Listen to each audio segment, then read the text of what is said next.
السلام عليكم ورحمة الله وبركاته. الحمد لله وحده، الصلاة والسلام على من لا نبي بعده وبعد. قال الله تعالى في القرآن المجيد بعدما أستعيذ بالله من الشيطان الرجيم بسم الله الرحمن الرحيم قد أفلح من زكاها. أما بعد، ابتدا میں ہر قسم کی تعریف، تحمید، تکبیر اور تحلیل اللہ رب العزت کی ذات اقدس پر، ذات مبارکہ پر، جس کے حق میں نہ کوئی الہ شریک ہے، نہ اس کی عبادت میں، نہ اس کی الوہیت میں، نہ اس کی ربوبیت میں، نہ اس کے اسماء و صفات میں۔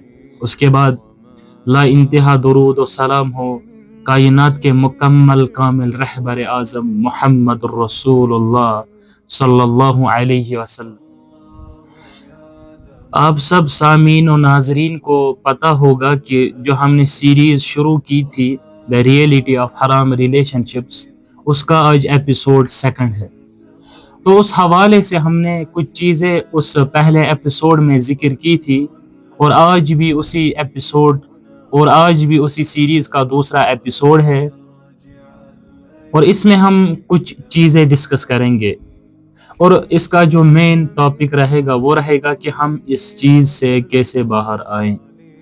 اگر ہم کسی بھی قسم کے غلط تعلقات میں مبتلا ہیں، جیسا کہ پچھلے ایپیسوڈ میں آپ کو کہا گیا، آپ نے سنا، ہمارے ساتھی سے بھی، ہم سے بھی سنا کہ یہ کتنی بڑی بغاوت ہے، اللہ کے رسول سے، اللہ تعالیٰ سے بغاوت ہے، اللہ تعالیٰ کے قوانین سے بغاوت ہے۔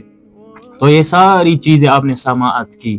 تو آج ہم مختصراً کچھ چیزیں ذکر کریں گے کہ ہم اس وبا سے، ہم اس فتنے سے کیسے بچے، کیسے دور آئے۔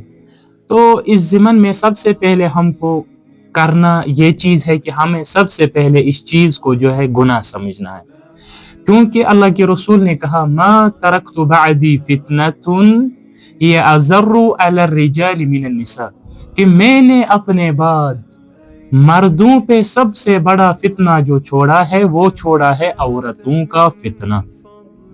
تو یہاں پہ آپ اندازہ لگا سکتے ہیں کہ یہ کتنی بڑی دلیل ہے اس چیز کی کہ اللہ کے رسول نے کہا کہ مردوں پہ سب سے زیادہ فتنہ جو بڑا چیز ہے وہ ہے عورتوں کا فتنہ۔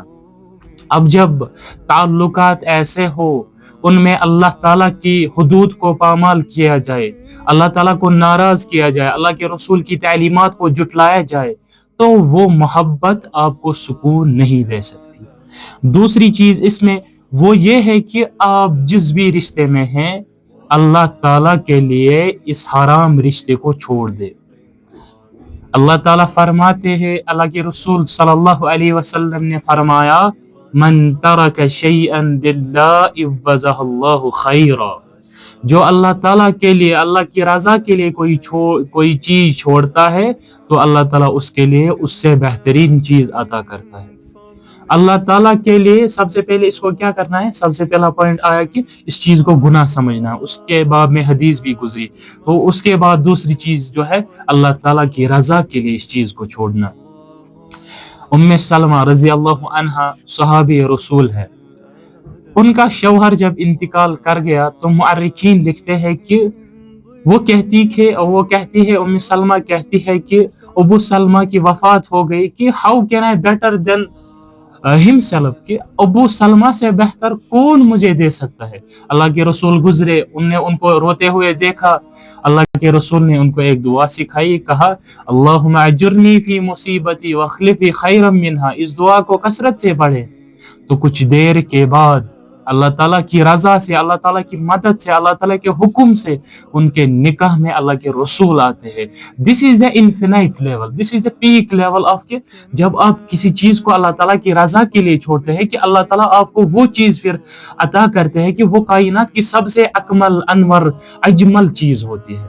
اس کے بعد تیسری چیز جو ہے، پھر کبھی اس گناہ کی طرف نہ لپکے۔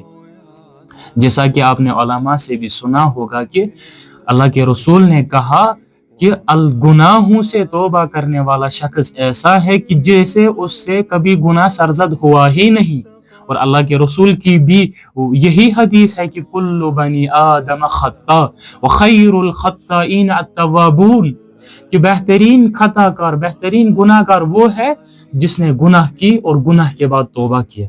اللہ کے رسول کی وہ پہلی والی حدیث جو میں نے ذکر کی، گناہوں سے توبہ کرنے والا شخص ایسا ہے کہ جیسے اس سے کبھی گناہ سرزد ہی نہ ہوا ہو۔ تو تیسرا پوائنٹ یہ یاد رکھے کہ اس گناہ کی طرف کبھی نہ لپکے، اس چیز کو اللہ کی رضا کے لیے چھوڑے، اس میں آپ کے لیے خیر ہے، برکت ہے، بھلائی ہے۔ اور چوتھی چیز جو ہے اللہ کی رضا پہ راضی رہے۔ دیکھیں یہاں پہ پیرنٹس کا بہت بڑا مسئلہ سامنے آتا ہے کہ فَانْكِحُوا مَا طَابَ لَكُم مِّنَ النِّسَاءِ، قرآن نے جب آپ کو حکم دیا اور یہ آرڈر دیا اور یہ چیز دی کہ آپ خود ہی کسی آدمی کو، کوئی لڑکا کسی عورت کو، کوئی عورت کسی لڑکے کو پسند کر سکتی ہے، تو ان کی پسند کو بھی ملحوظ رکھا جائے، ان کی پسند کو بھی سمجھا جائے۔ اس کے بعد پیرنٹس بھی کچھ چیزیں ایسی ہوتی ہیں، اللہ کے رسول نے کہا صلی اللہ علیہ وسلم، صحابی رسول آئے، کہا کہ مجھے کہیں کہ سب سے زیادہ حق کس کا ہے مجھ پہ؟ کہا آپ کی ماں کا۔ پھر کہا آپ کی ماں کا۔ پھر تیسری مرتبہ صحابی نے پوچھا، اللہ کے رسول نے کہا آپ کی ماں کا۔ پھر چوتھی مرتبہ کہا آپ کے باپ کا۔ یہاں پہ آپ کو ماں کی فضیلت کا پتہ چلتا ہے، لیکن ماں باپ کو یہ بھی سمجھنا چاہیے، ہمیں اسلام نے فضیلت دی ہے۔ الرجال قوامون علی النساء، مرد فوقیت رکھتا ہے عورتوں پہ، مرد گھر کا رہبر ہوتا ہے، سربراہ ہوتا ہے۔ لیکن یہاں پہ یہ چیز بھی سمجھے کہ بچوں کو جو اللہ تعالیٰ اور اس کے رسول نے یہ چیز دی ہے کہ وہ خود کسی چیز کو، کسی عورت کو، کوئی عورت کسی لڑکے کو، کوئی لڑکا کسی عورت کو پسند کر سکتا ہے، تو ان کی پسند کو بھی یہاں پہ ملحوظ رکھا جائے۔ اور آخری چیز جو ہے، پیرنٹس کے جو ہے فیصلے جو ہے ان پہ راضی رہے۔ پیرنٹس آپ کے لیے ہمیشہ بہتر سوچتے ہیں، خیر ان کے فیصلوں میں خیر ہوتی ہے۔ اور سب سے بڑی چیز جو ہے، اگر آپ کسی بھی ایسے تعلقات میں مبتلا ہے، ان سب چیزوں کو جو ہے اوور کم کرے، ان سب چیزوں کو اللہ کی رضا کے لیے چھوڑے، جیسا کہ حدیث پہلے گزری کہ ان چیزوں میں کتنے سارے نقصان ہیں۔